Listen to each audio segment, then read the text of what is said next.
to rotate it with Matteo or Brian Diaz or Gonzalez, or would you like to have one player who's Right now, the first option when Rodri cannot play is absolutely Nico.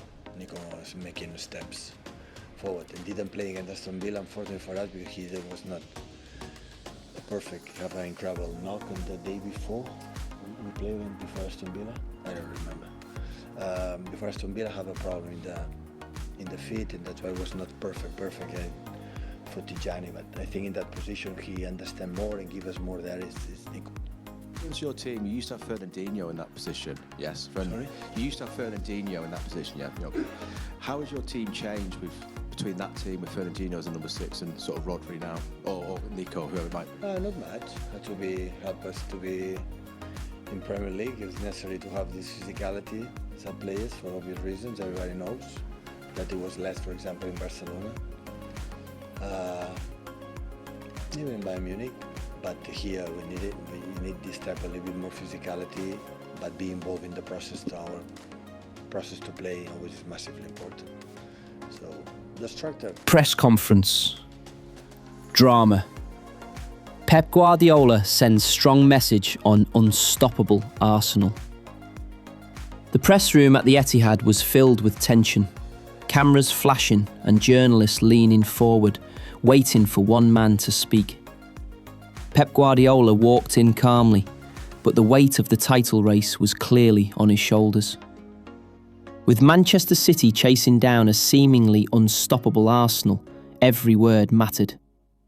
He took his seat, adjusted the microphone, and after a brief pause, the first question came. Pep, Arsenal look unstoppable right now. Can Manchester City stop them? Guardiola smiled slightly, not out of confidence, but out of respect. Unstoppable, he repeated. In football, nobody is unstoppable, not even the best teams in history.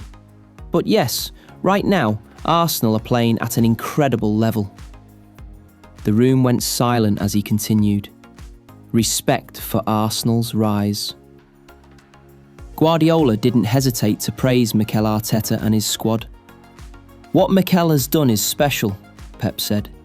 They have energy, they have belief, and most importantly, they play without fear.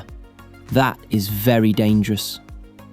He leaned forward, his voice becoming more intense. They press high, they move the ball quickly, and their young players are not afraid of big moments. When a team has that mentality, they become very difficult to stop. He paused again, choosing his words carefully. But difficult does not mean impossible. City's plan to break the unstoppable. Guardiola then revealed what makes Manchester City different in moments like this. To compete with Arsenal, we must be perfect. Not good, perfect.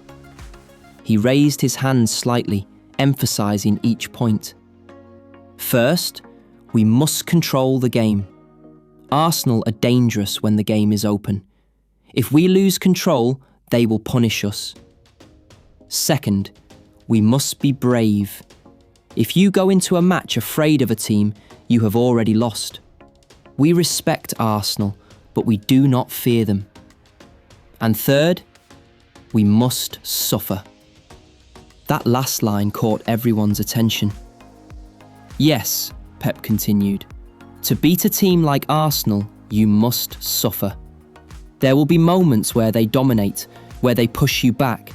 In those moments, you must stay strong. A message to his players. Guardiola then shifted his focus to his squad, including stars like Erling Haaland and Kevin De Bruyne. I told my players, this is the challenge. If you want to be champions again, you must prove it against the best version of Arsenal. He smiled again, this time with a spark of determination. These are the games that define you, not the easy ones, the difficult ones. Can City stop the unstoppable? Or will Arsenal prove Pep wrong?